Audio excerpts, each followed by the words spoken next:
What's going on, ladies and gentlemen, boys and girls? Hello, welcome to Friday night, 5 p.m. Pacific Standard Time, and you're at your place for the Unfiltered experience, the place where we have unfiltered conversations designed to enhance your perspective and grow your confidence so you can go out there and have an amazing life. I'm Christopher Rausch, your No Excuses coach, and I, of course, joined by my awesome brother, Mr. Scott Goyette. That is me, Chris. Scott I'm Goyette. here for you, brother. I'm here for you tonight. I am Groot. I just think about that all the time. I am Groot. My son has me play that every morning. Like we have stuffed animal time before we take him off to school. And so I'm Groot. And then he has like Chicky or something like that. So that's all I have to say is like, I am Groot. I am Groot. I am Groot. And then every fucking time your beautiful face comes up in my brain. I'm just so when we talk about I am statements, you can sit there and say, I am Groot. There you go. That's it. I'm gonna take my 20 statement list. I'm gonna narrow it down. Never mind. I am divine. I am creator. I am enough. I'm gonna go with I am Groot. There's my summary. It just says it all. It feels good. It just feels good. It does. It does. How's things been for you, man? It's all good, Chris. You know, it's amazing because I've been noticing again and again the same theme that continues to pop up where people are saying this is happening, the world's tough.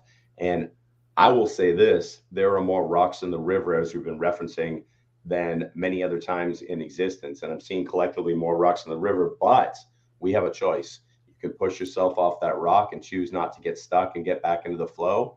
Are there some rapids? Is it scary? Yes, yes, yes, yes, but you got a choice. And so I'm getting bumped around, got a couple bruises, broken rib, a couple, I got my tail fin broken. That's okay. I just keep going. So I'm good. I am Groot, my brother. I say the same thing. I was talking with a couple of friends of mine yesterday, and one of them, she was really down. I mean, really, really down. And normally she's perky and supporting everybody and just really feeling good.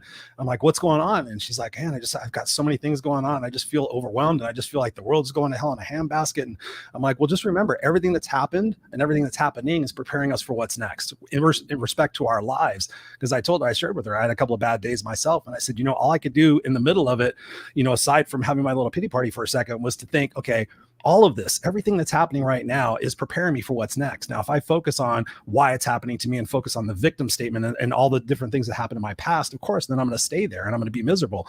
But if I sit there and instead I force myself to do it, I'm like, what am I supposed to be learning from this? What's the deeper meaning? What's the root of this feeling? And I was just actually reading about it again in this great book that I was reading last night by a guy named Randy Gage. And he was talking about that awareness to sit there and say, am I going to go deeper on why I'm feeling this way to get to the root of that situation and really ultimately deal with it, as opposed to band-aiding it with short-term gratifications and ignorance, really? Yeah, 100%. And I think we're at a stage right now in our life where, excuse me, keep doing this. I think we're at a stage in our life where we've been asking for a lot. I think the world is saying we need to break down all these systems. We need a change in government. We need a change in education. We need to focus on spirituality a different way. And think about this. If I'm asking source, creator, universe, God for a change, does source, universe, creator, God, or just give me that change? Right. No, they're going to give me the challenges to achieve that change. So if I want government to switch, what are they going to do? Create deeper divides so I can go, why have we been accepting this? If I don't like the educational system, I'm going to look more closely and say, why have we been in this slavery mode instead of this empowerment mode? And so as we're questioning it, we do see all what we perceive to be the negative.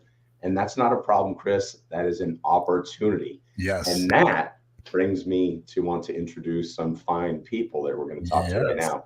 So these two amazing people have been on our show before. And one of the most important things is they're all about finding the solution, the opportunity, and not just saying, oh, I have another problem. And they do it through relationships. They do it through personal empowerment. Both of these people love to jump in the work. We've done breath work with them, had so much fun with them. Without further ado, let's bring on board Rachel Brooke Smith and Emilio Andres. Woo! What's up, guys? Welcome to the Unfiltered experience for the second time. Ooh. Thank you. Saludos, mi amigos. Yeah, happy to be here, guys. How are you beautiful people doing tonight? So wonderful. Just enjoying, living, loving, mattering, just enjoying this life, man. Yeah. How are you guys handling all the negativity in the world? Do you see negativity or do you see positivity? That's a great question. I have one of those as well. Ooh. I'm like, do you want to start or do you want me to start? Because that's a big question. It's a loaded question. I figured me and Scott were talking about it. We'll just jump right into it. I have a very different answer now than I think I would have in previous chapters of life. But rather than seeing positive and negative, I look more of like, what if there is no good or bad? Thinking makes it so. Mm-hmm. And so, of course, everything has different charges to it. And, you know, like you were talking about, is it a problem or is it an opportunity? But I think leaning into everything is just like, we're here to learn. So what's the lesson? And also, that felt good. We are here to learn. I love it. Everyone's coming like everything has to be perfect. No, you're here to learn. And I think there's you know, we see what we are, and I think every person, place, or thing that is happening, like we are a part of that, right? We're a part of this organism that is humanity. And I think like everything that's happening, we've either done that, are doing it, potentially will do, or done it in a past life. Like I think it's we're just seeing different parts of ourselves. And I think just as we in our individual journey have an awakening and then start to seek, and then in a reflection, and you go through this letting go, and you have this whole like hero's journey experience. I think humanity is having it's just the hero journey experience. So humanity's facing kind of what you were talking about, Scott, like they could be facing some kind of you know, just anything, any kind of life event or what have you. It's just, it's going through that experience, and it's not good or bad. It's just, it's a challenge that it's needing to then wake up. And I think it's not like it's all rainbows and butterflies. They're going through some challenge, through some things, but inevitably to get past that journey and know that we are all connected in one, and here for each other. So you guys are so awesome. I love it. So you just segued perfectly into the question of the hour and what we've been asking everyone, the big I am statement. So one of the things I've been asking all my coaching clients is, we have a process by which we create our I am list, and they're usually pretty extensive. And then I ask them to narrow it down to 3. And I haven't asked any of our other guests this yet, but I'm going to ask you guys to do it because I like to throw little curveballs. And when I ask them to do it down to 3, I ask them something different. Most people register their I am statements from present moment. So they'll say things like, I am a loving father, I am an attentive dad, things that are present moment.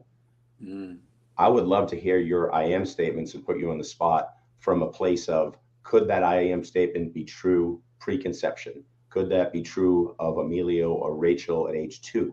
Could that be at age 12, age 25, age 50, you know, posthumously?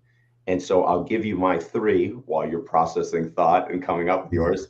My 3 that I break down that would be at any time is, I am divine, I am creator, I am enough. I love that. That's great. Beautiful. Beautiful. And so what are yours? Do you want me to do like a little ticking sound? Like I got mine. Yeah. What the hell is keep happening? Are we good? Yeah, we're just juggling around. It's like Hollywood Squares or something. We're moving around. Yes. Yeah. You know what it is? It's the amazing energy that we're plugging into the universe. It's the electricity. The universe can't even handle us right now. I think there's a song about that. Yeah. Scott's about to sing it in 5 minutes. I love it. Let's do it. Karaoke time. No, these are actually 3 I say every day. I am love. I create. I am divine. Love. I create. I am divinity. It actually is more accurate, but yeah. Yeah, I'm sold. My recent ones have been, and it's kind of on our subtitle there, is I am love, I am peaceful, I am playful. And I think those come from me just because I didn't get to play a lot growing up, going in the environment that I was growing up in. And for so long, I wanted to be at peace with a lot of things going on. And I think the divine and God or source of the universe is love. And so I think the number one, if I had to just choose one out of those 3, it's just always I am love. When you guys, and I love that. I subscribe to that one too. It's all over the place. You gotta go love now. I mean, when you guys think about the journey that's brought you to this point to have those I am statements, talk to us about one of the maybe the tougher times in life where it really questioned your I am statement at that particular point. Because obviously we are more egoic as we are younger. I am a model. I am a father. Like Scott was saying, all the different pronouns and everything else. Talk to us about that point in your life where you were at a down moment and you started to realize it's not about the egoic stuff as far as my identity goes. It's really about the moments and the experiences that I have that I create proactively within myself first, and then with the people that I enjoy my company with. Talk to us about that journey. Yeah. I love that. Who wants to go first?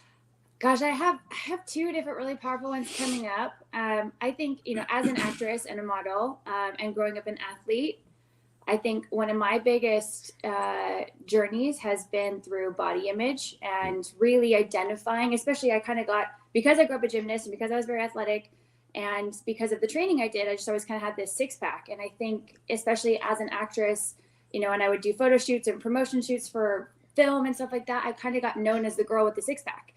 And part of that was awesome. Part of that was also like not awesome at all.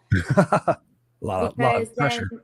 So much pressure to maintain that, keep that. Also learning, when you get attention for something, you start being like, oh, this is what people want. This is what people like me for. And then you start, showing that a lot. But then you kind of get pigeonholed and you realize that you're like, wow, I'm so much more than this, but this is what I'm talking about, like always. And what I feel like I have to keep talking about because that's what I get attention for. Definitely. So going through a lot of that, and it was a journey, and I feel like I'm really, I think a long time I really battled a really unhealthy relationship with my body.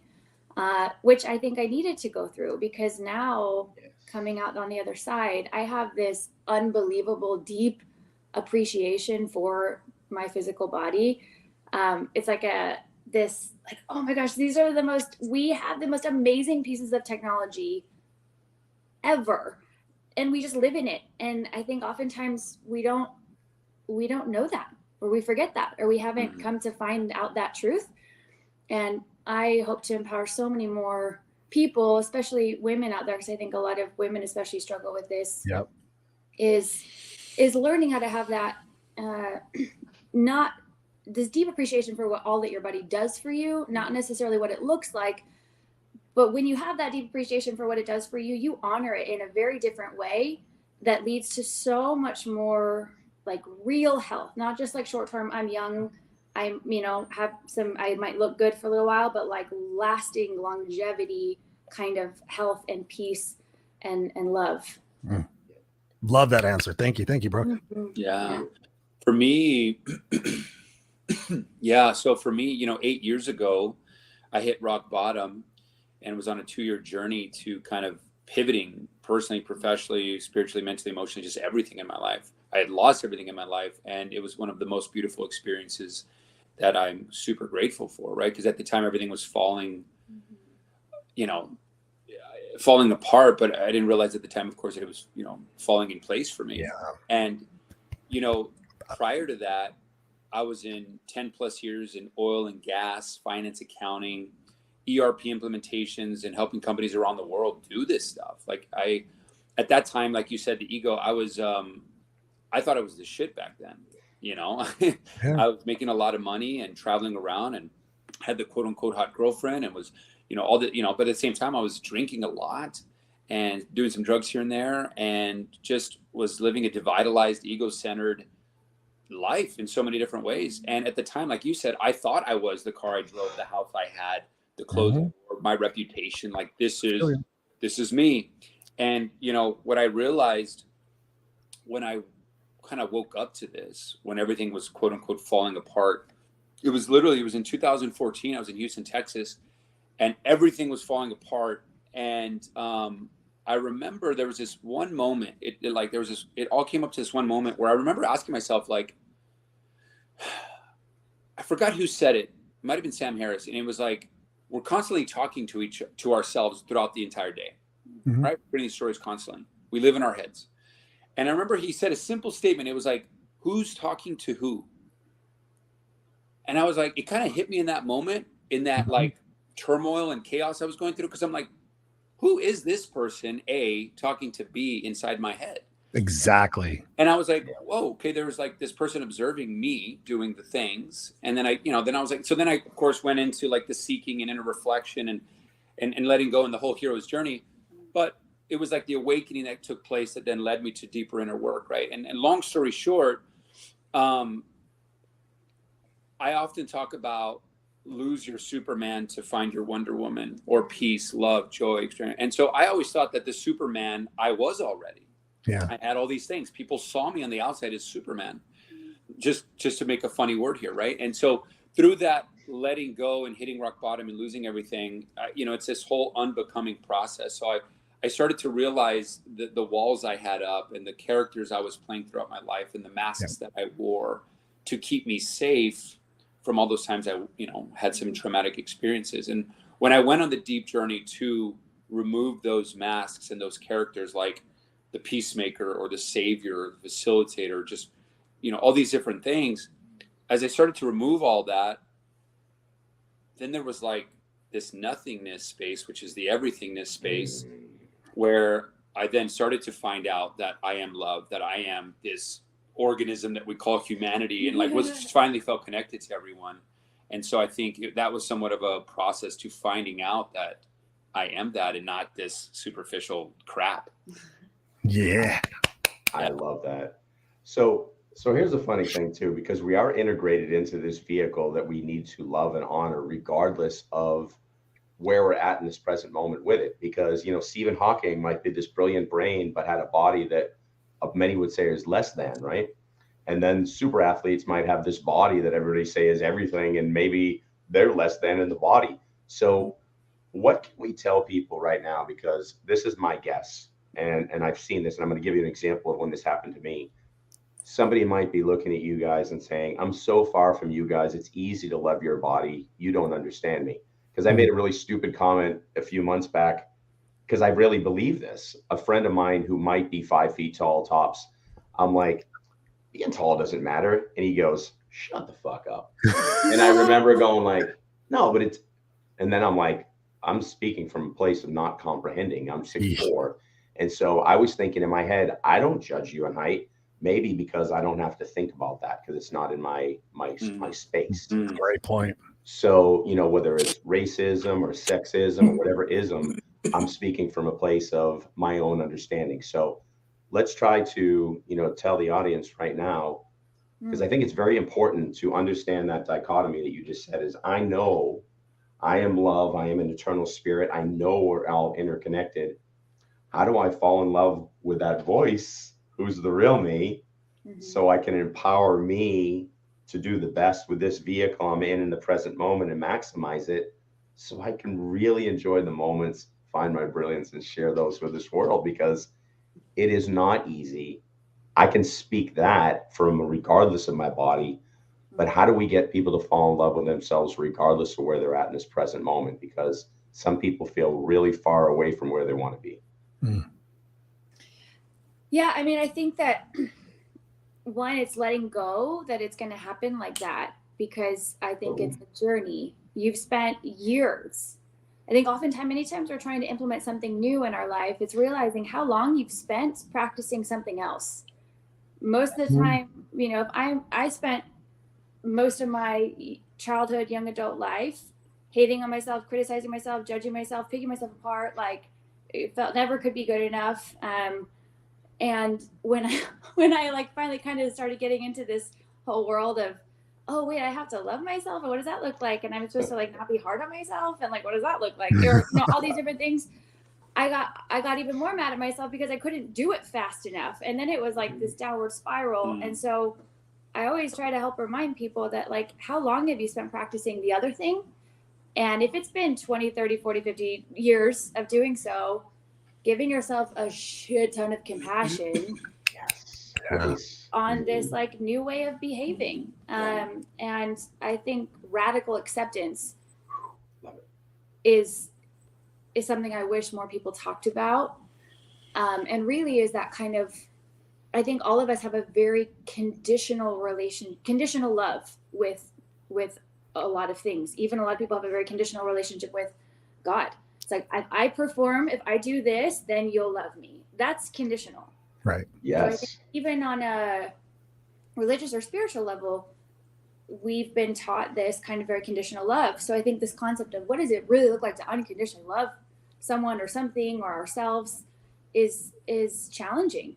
But unconditional means like there's no conditions. Like, you are just loved. Or you don't have to do anything. You're loved. Yeah. And really diving deep into it's deep inner work. Like it's deep inner work, and it's not going to be a quick fix that you take. Of course, there are different things that you can look into that I think will expedite the journey. But there's different paths up the mountain, and it's just deciding what kind of journey do you want. For some people, they're like, yeah, I want to do maybe plant medicine and try to expedite something, or I want to take the longer route because I want to go slower. And I think it's learning like what is best for you. And I think we're all so unique. We're all so unique, and there's no one size fits all. There's no one thing for everybody. It's really, you're the creator. It's up to us to decide how you're going to create your journey, your path. And to not compare. That's the hardest thing I think that all of us fall into is this comparison trap of like, oh, well, their love story looks like this, so my love story should look like that, or their health journey look like that, so should mine, or their whatever. And it's like, no, like, I think when we let go of all this, like one size fits all thing that a lot of us have been programmed with, and really honor each other's unique journeys and really decide for ourselves, like, what I am the creator of this experience, like, what do I want my life to look like? And make up the rules, like make it up for yourself. And rewrite all the things that aren't serving you anymore. Because there's a lot of deep-rooted stories and belief systems that are deep, that you don't even know that you have, that are running our lives. And so, yeah, I think it's rewriting those. Yeah, I love it. And then, for me, so much coming up, right? When people look at us and they see us where we're at now and everything, and don't see kind of everything that we've gone through. Yes. It's like, no, man, like I grew up in domestic violence, was poor, which created a lot of different things in my upbringing to led me to believe that I wasn't good enough. I don't have enough. Sometimes maybe I'm better than mentalities, which is just, I was super shy and just didn't think I could ever achieve anything, and would just do my best to, become, I just wanted to like showcase that I can do it. But it was always coming from a place of I'm not good enough. So like when I achieved all these things in oil and gas and finance and everything, it was a very just not healthy way of doing it, because it was driven from I'm not good enough and having all these things. And so I wasn't living a peaceful, joyful, because I was just thinking about what everyone else was thinking. I was like, well, what about me? And I think all the work is just coming back to you again and who you are. I think we're all just walking each other home. I really wish that everyone is just looking at every interaction as, a key to unlocking the things that they need to unlock. And, when I think people, humanity, including myself, all of us, there's two activities in life. There's the internal world and there's the external world. And most people are focused on building the external world. Yeah. And they're just doing that. And even right now, people are listening to this podcast and they're working out or they're walking, and then they got to do something right after that. And they got to jump in a meeting or take care of their kids. And you're going through this loop of just like the things to do, and it's all the external world stuff. And I'm preaching also to myself like this because I get challenged with just being still, and building the internal world. And I hope that people don't wait for a life event to then look within, that we can be proactive about looking within and being still, because you are divine. You have the answers. You don't always have to look externally for all this stuff. Everything you need and have is just within you, if we decide to be still and to practice that stillness. Like every time you will know who you are, you will find the answers. If you rep that muscle, just like you rep everything in the external world, what kind of things are you repping in your internal world? And I'll just end with, to wrap that up, is like the Lao Tzu quote that's coming to my mind, right? Like to practice the repping of, there's a Lao Tzu quote that says, watch your thoughts, they'll become your words. Watch your words, they become your actions. Watch your actions, they become your habits. Watch your habits, they become your character. Watch your character becomes your destiny. So you are what your thoughts are, because that's where it starts. And so how can we rep being, like Rachel said, kind to ourselves when we don't have the right thoughts, because that's a lot of time what's happening, and to just be loving on it. Oh, it's okay. Just throw that thought away and keep going. I love that, guys. And thank you for sharing that with us, because it's so spot on. It was something that I was just talking to somebody recently about the other day about, they're talking about their energy in the world and just feeling, that lack of worthiness, like you were talking about, Emilio. So many people, when I've talked to them over the period of COVID, when I was giving out these coaching sessions, it was pretty incredible. I started hearing this whisper saying, ask these people, do they love themselves? Yes or no? into my market, you're talking about that conversation in your brain, right? Which Michael Singer, Untethered Soul and Surrender Experiment, those two books are phenomenal for what we're talking about right here, guys. Because I didn't understand it. This shit, I was like, what do you mean talking to myself? What?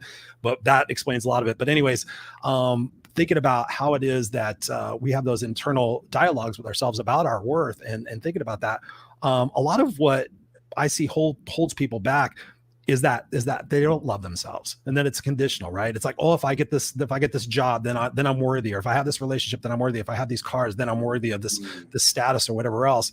But one of the things that we fail to really look at and address, and we bury down deep inside, is the fact that the resentment and the anger and the hostility, either towards ourselves or towards other people in our past for how we are today, they take that victim role.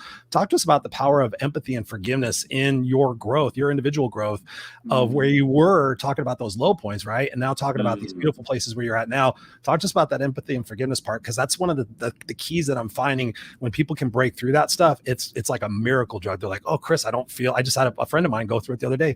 He's like, Chris, I see my whole childhood completely different now. Yeah. Gosh, that's so powerful. Beautiful question. We have a whole comedy sketch that we do called Triggers or Gifts that really showcases that in a funny way, about how anytime you feel triggered, underneath that is this beautiful gift just wrapped in really ugly wrapping paper.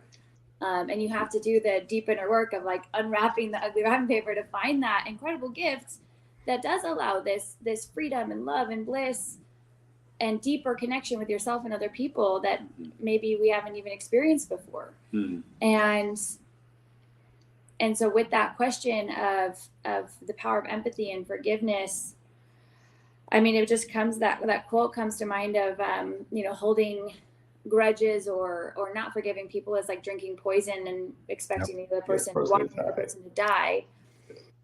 And ultimately, I think also another thing that I often visualize in my head is that oftentimes I've created a prison for myself to live in, and only I have the key to unlock it. Yep. And sometimes it's just like, I think it's giving yourself, in my journey, it's been learning how to give myself compassion of like when I'm in a state where I'm super angry or frustrated at something or someone, like learning how to welcome all emotion, because emotions are just indicators or just data. And they're like, hey, red flag something, pay attention. Just like we have in our car, there's an oil light that goes off. That's like, hey, put oil in the car. If we don't have those, if we don't appreciate them, then all of a sudden, the car stops working or it blows up or whatever, so we get super grateful for those indicators. Learning how to like really feel all of it. Like if I'm angry or sad, like welcome it and try to be as sad as I possibly can, or be as angry in that moment as I possibly can. Just to like really feel it all. Yeah. And in that, it dissipates. And so giving myself space and time and compassion to feel my emotion, all of it, like really powerfully as much as I possibly can. And then feeling that kind of energy dissipate, and then being able to from that place, I have a lot more ability to turn the key, if you will, and let myself out of that prison I created for myself. Yeah, understand. But I think oftentimes, we're trying so quickly to forgive or to let go without actually energetically, biochemically releasing those things. Yep. And I think the more I've learned to give myself that space and time, also communicate to my partner that, hey, I need some space and time to go like walk or do something or run or hit a bag or something to release some stuff before we come back to the conversation. Then most oftentimes I'm like, man, I'm sorry, I totally messed up, or man, like or he does that, or somehow, some way, it's just so much easier to shift. So yeah. Awesome. Thank you for that.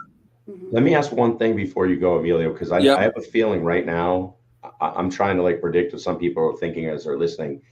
And I know a lot of the people that I coach, and I know you guys are in the same spot, is a big question that comes up is, but every time I get angry, my significant other blank. So we've bottled up, and we have, all this anger sitting right here that we compartmentalize because we're not allowed to be angry, because in one of their relationships, maybe a parent was always angry. When they see angry, they feel like they're not safe. Yeah. So real quick, and I think this is important before you go, is there any suggestive tool or anything you can do beyond just saying, hey, I need to process this. Is there anything you can do to create maybe a safe space and maybe something you can give, the audience that they can put out there to say, I need to process all these emotions to be the best version of me, to be the best person to you? Mm-hmm. Yeah, I mean, a few things come up, and we can kind of piggyback back and forth. There's a simple tool it's a three-step process that'll then funnel into how you can do this within yourself, but then how that translates with a partner, a friend, or an intimate relationship. I think the first step immediately is to smile. So the reason we want to smile is it's very quick and easy to do. Something can happen on the car, on a phone call, in the workplace, at your home, whatever. Something like, we want to find something very simple to do, right? And it's a smile. But why are we smiling?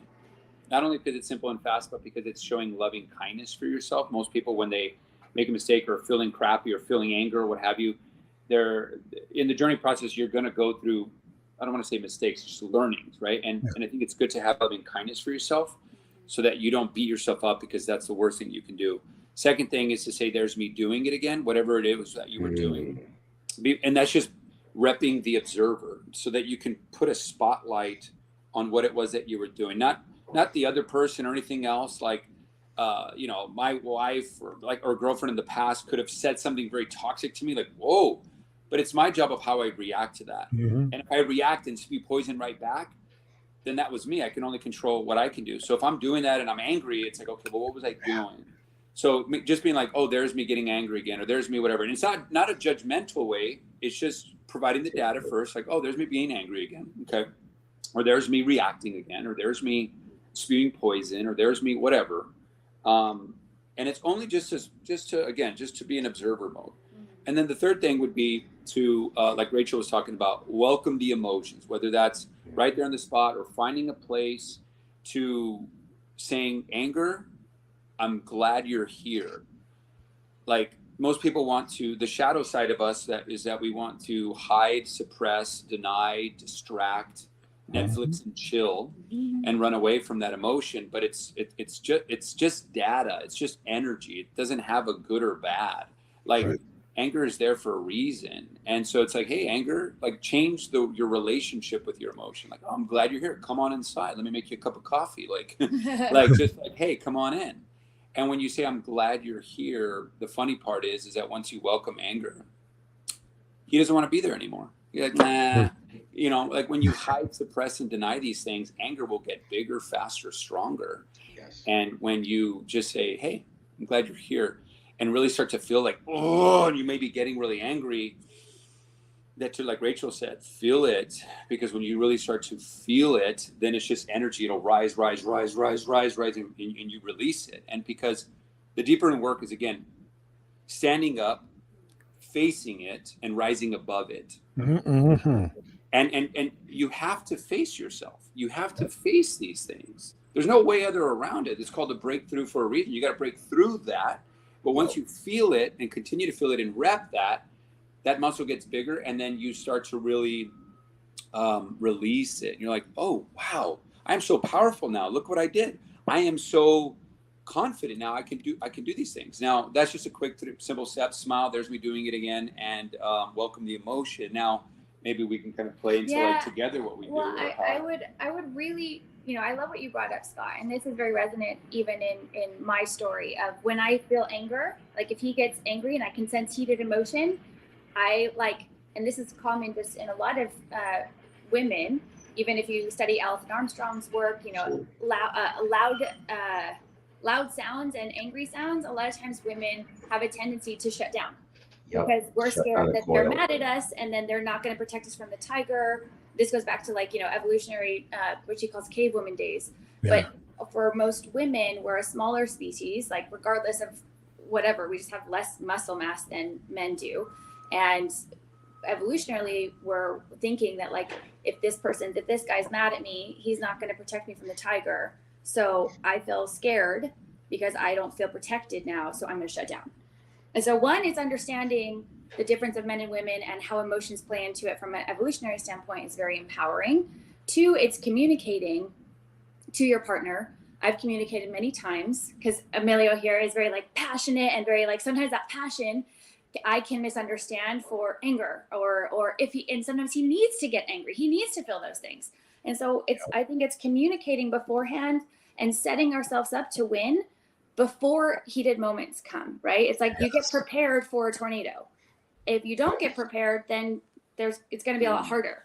So how can you prepare as a team, as partners of any kind, whether it's family, intimate relationships? How can you prepare ahead of time of understanding things about each other? What happens when the other person gets sad? What happens when the other person's get angry? Yes. And how can you communicate ahead of time? We even have a lot of like code words in our relationship, and teaching different code words that can define a whole hour worth of conversation in one word. So both people understand what's happening, what's going on.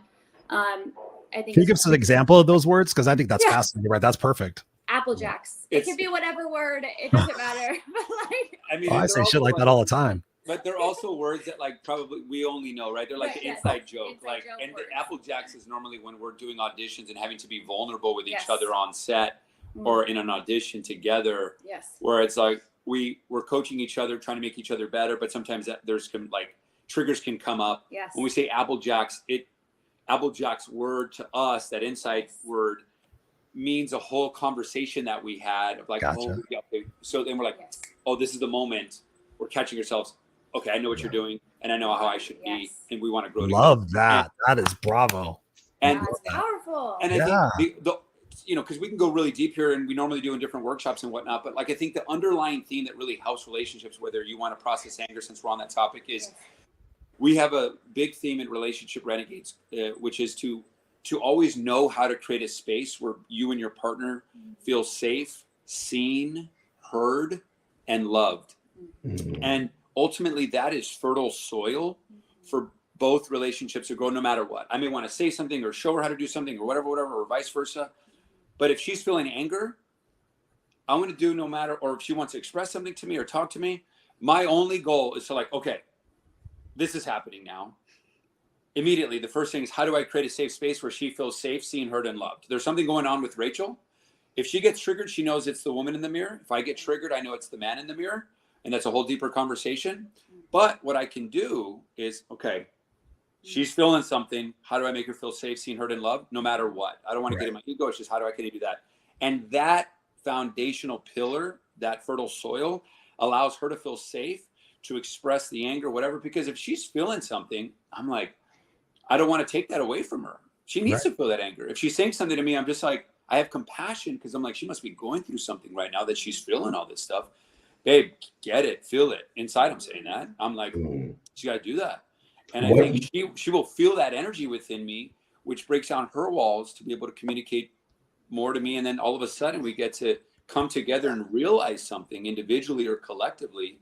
And then we skyrocket that growth together. But I digress. I mean, I just wanted to bring that theme in. Love that. No, what you just said literally is something. If everyone wants to take one beautiful takeaway from this discussion, there's been many. That is massive right now, because there's I was reading some of the old books that a lot of people used to read, like Wild at Heart, and it's about that a man has to kind of run. You want to have that. You want to be understood, and we want to be seen. We want to be heard. And there's a new book out, and I don't have it in front of me. I don't know how new it is. It's relatively new to me, but it's talking about the most amazing things that you can do for somebody else, especially, from a woman to a man standpoint in relationship, is offer them some respect and safety. And we have all this illusion that men want to be tough and this and that, but we want respect and safety, and so do the woman. And so right now, as we're waking up going, I have a lot of emotion I haven't processed. I can't think of a better piece of advice than to give that person an opportunity to start processing that as a normal part of their future existence, because now we can start to dissipate all that just emotion that's ready to explode in all of us. Why people are committing suicide, there's domestic violence, people are losing their minds. If we could just start to kind of go and just deflate that, and it all starts with what you guys just said. So thank you so much. That is freaking beautiful information. I love it. I really want to add something to that I think is so important, is that it's easy to do, to create a space where people feel safe, seen, heard, and loved when you're not triggered. When you get triggered, and if both people are triggered, I think it's super important to have some sort of plan or understanding of how you're going to handle those moments, because in those moments, it's really hard to do that. And Yes.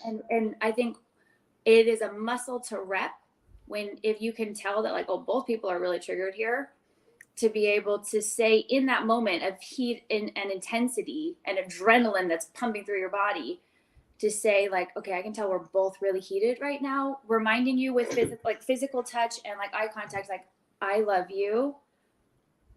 And communicating whatever it is you might need in that space and time of like, a lot of times I'm like, I love you, but I need to go on a walk right now. Like I need to go on a run to process. I need to get some of this adrenaline that's pumping through my body out.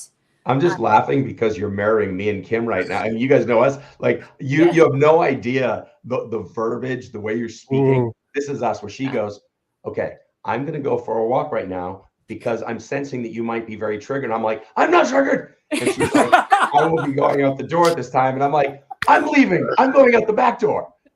Wait a minute. Maybe. Okay. Maybe I'm triggered. But I want this to be funny because here's the reality. Yeah. We're beautiful, eternal spirits in these human bodies. Yeah. We've compartmentalized all this stuff while we're healing and loving our body. Part of loving our body is releasing these emotions. And here's the truth. We come together sometimes, as partners for a lot of the right reasons, but a lot of times those triggers get really comfortable where? At home, those who are closest to you. So the dual triggering, in a time where we both want to have a good conversation, we're both like, you're the problem, you're the problem, shit, we're both the problem. It's going to happen. And I think the more we laugh at it and start throwing out words like Apple Jacks at the right time to laugh at our own silliness. And it's not even bad or good or anything. It's silliness that, listen, a trigger is here. You guys know this. The root problem could be even preconception. We don't even know where that came from. Yeah. But the reality is, until we start to get deep and look at that trigger, like you said, Rachel, that triggers the opportunity for a gift. When I can find where the pain point is, and then we can nurture that pain together and heal that together. Mm-hmm. That is some powerful stuff in relationships. Yeah. And another thing, just adding on to what Rachel said, one of the things we both kind of do when we're heated like that is like Rachel will say that, or I'll say something. We had this heated thing in Utah a few months ago, and like right when we were in it, either she'll say something or I say something. I remember at the time I was saying something like, just like, hey, real quick, I was like, I'm just glad this is happening, because we know when these things happen, it's either an opportunity to like deeply connect or blow out. Yeah. And we know if we choose ultimately what we both want individually and collectively is to deeper connect for all the reasons. It's like we lean into that resistance, we lean into that pain, we lean into that trigger, because we know that there's gold, there's gift at the end of it if we're open to unraveling that. And it's like so when it was happening, we're heated. I'm like, okay, we're having that. It's like, by the way, like this is it's an indicator for growth. Yeah. And so if we realize that it's an indicator for growth, then it's like, okay, well, there's something here. We got to, like you just said, we got to figure it out. And I really want to like deepen this, because we believe in universal laws. Like there's universal law of gravity. True. There's a universal law of resonance. And to really paint this picture, maybe like deepen it for people listening. And I won't tell the whole thing, but just very quickly, triggers are gifts for a reason. It's another opportunity, because like when you get triggered, there's a resonance inside of you. Mm-hmm. There's something happening, like, oh, right? And it's very much like a tuning fork. For everyone listening, if you guys have played with tuning forks, or look up tuning forks if you haven't. If I have tuning forks ABC in front of me, and if there's tuning forks ABC in the other room in the house, if I strike tuning fork A, automatically tuning fork A in the other room starts to vibrate. Mm-hmm. No one touched it. Nothing happened. It's just, this is resonating a certain frequency. And because that's resonating, the other one just starts to resonate automatically. Yeah. Now, why do I bring that up? Let's just make this super simple and real. Like, let's say I don't feel good enough. Let's call that tuning fork A. Let's say Rachel also doesn't feel good enough because of whatever happened in the past. So she has tuning fork A, I'm not good enough. I have tuning fork A, I'm not good enough. And that's a big universal theme right now in humanity. And so let's say Rachel does something that makes me feel I'm not good enough. Then that's like striking, it's like she stroked her tuning fork A. And because I have that, all of a sudden I may react to that. That's a tuning fork vibrating. say something, do something, whatever, and because she still has it, it resonates her. And then there's like more and more fire and more and more like fire on fire on fire. Whereas the work is basically removing that tuning fork. And the beautiful piece of this is that you can remove that tuning fork. That's called the healing process. To if she said the same thing again, if I feel good enough, I've removed that tuning fork. Then if she says something to me, I'm like, it doesn't trigger. It doesn't vibrate anymore because I feel good enough now. And I may have that person being like, oh, wow, this person must be hurt because hurt people hurt people. Yeah. And then maybe have compassion and empathy and forgiveness and all these other things. Yeah. And then it allows us to rise up together. But anyway, I wanted to provide another analogy to showcase why is it that happens? Well, it's because it's an opportunity to see what tuning fork you have and how can we remove it together. And to make it a game. So this is a big thing that we love sharing, is like making it a game. And the game is whoever owns their shit first wins. I am playful. Wins. Yeah. And you know, oftentimes, like that one time when he said in that we were having this very heated moment, it was very challenging, very hard. He drops in the heat of the moment and is like, babe, I know this sucks right now, but I'm really grateful for it because I know that we're growing and I'm going to fall in love with you even more after we're done. And it automatically like dissipated everything. And I was like, oh, I just fell in love with you all over again. And he won the game. And then we both win, right? Because ultimately it's tricking the ego because the ego wants to win. So if you both have this, like, play a game with each other and have that game of like whoever does it first wins. Yeah. And then we do get to basically fall in love with each other all over again. Yeah. I'll say like, oh, babe, you know what, 5 minutes ago or an hour ago, like, I think whether she realized it or not, I'm like, oh, I was being passive aggressive there. And I think I was doing this. And, you know, sometimes I'll know why I did it. And sometimes I'm like, I don't know why I did that. Maybe I'll try to figure it out. Maybe I want help. Maybe I don't want help. But yeah, I think repping the muscle of owning your shit, repping the muscle of just being vulnerable. Yeah. If you want a deeper connection and rise up together, it's like, just trick the ego. Like Rachel said, it becomes a fun game. No, you know what you guys should do? You guys should put like on events. Like you should be, I was sitting there thinking like my wife and I would get so much value out of this conversation. Do you guys ever do any events? Yeah, yes, we have relationship playground events. What kind of events do you guys have? And could you tell us more? Yeah, well, we have our signature relationship playground event that we do kind of all over as we travel around the world. But we have an upcoming really cool event in Costa Rica. That's our Relationship Renegade retreat event, where it's going to be amazing. It's like 5 days in Costa Rica with us and other like-minded, awesome, you know, what we call Relationship Renegades out there. So if anybody wants to come, all you have to do is just go to our website, relationshiprenegades.com, and you find out all the information. But please come; it would be so much fun. Yeah, it's going to be. It's going to be a time to, you know, heal, deeply connect, adventure, play. Obviously grow, reset, rejuvenate, all the good stuff. It's for singles and couples because not only couples that want to elevate their relationship, but, you know, we found out in our clients that a lot of singles that we've been helping, because this is a proactive approach to peaceful, playful, fully alive relationships, that when singles, sometimes they've never seen what a healthy, conscious relationship is. They haven't seen, like, you know, seeing what, how do we say it? Like seeing love lived. Yeah. Is one of the most important things to empower, like couples who are in the space where they are wanting to be proactive and they want to learn, they want to grow together, they want to elevate together. When single people who are still looking to attract their partner, oftentimes one of the biggest challenges they face is to continue to believe that it's possible, that person that they want is out there and that they don't, you know, have to settle for something less. And when we've noticed that, because oftentimes it's been a big challenge for us of like, you know, do we focus on just relationships or just single people? And what we found is that we need each other. Single people need to be around healthy relationships and see it, because oftentimes we just haven't even seen it. We don't know what's possible. When they see it, they believe that it's possible. And then vice versa, it allows people that are in partnership that have found, you know, the person, and now they're just in a space where we want to elevate, we want to grow together, we want to continue to nurture this, because we know if we don't nurture it, then it's not growing and then it's dying.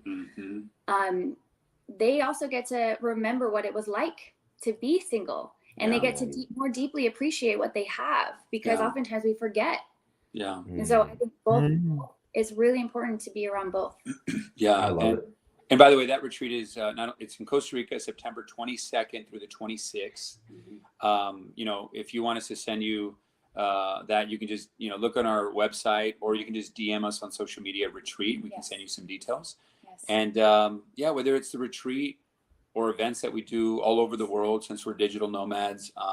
But then if people want to start off just digitally, we have higher love online programs to really, we talked about a lot of great stuff today, but like, if you want to know like the details and what the work actually entails to become those things and to feel peaceful, playful, and fully alive, then we have some online programs for you to kick off if that's kind of more your jam at the moment. So, and what's the website again for the people who listen to this in podcast form and not videocast? So it's just relationshiprenegates.com. Yeah, you can find everything there. And all this stuff's in there. I can go to Costa Rica. I can get coached. I can see funny videos. All of it? Yes, all of it's there. And we wanted to offer everyone that's listening a special discount on the Higher Love online program. Oh, yeah. So they just use I am 20. You get 20% off. Yeah. Wow. Thank you guys. You guys are absolutely amazing. We love and appreciate you guys. Everybody who's listening, connect with them, follow them on social media. They're beautiful people, just like they are here on the conversation right now. You see them in social media. They're vulnerable. They're powerful. They're funny. They're all sorts of different things. We love and appreciate you guys so much. Thank you guys for being here. We're going to put you backstage for a second and end out the show, but don't go anywhere. We love you guys. Love you. Bye. We'll see you in a minute. Wow, Scott, that was a powerful, powerful conversation on identity and who am I and healing and all sorts of stuff. What are your takeaway thoughts on that conversation, my friend? I am excited. That's my I am statement right now is I am excited, because I feel like a lot of times people see, oh, these people are doing this and these people are doing this. Am I enough or whatever? Here's the deal. I recognize that we are all one. I am a part of this beautiful universe. So when I see fellow humans kicking ass and going out there and making the world a better place, it honestly just makes me feel great. Like I told you, like allergies bother me, whatever. I don't even feel it right now, because I know that they're going to go out there and do some beautiful things to make the world a better place, and it just feels good.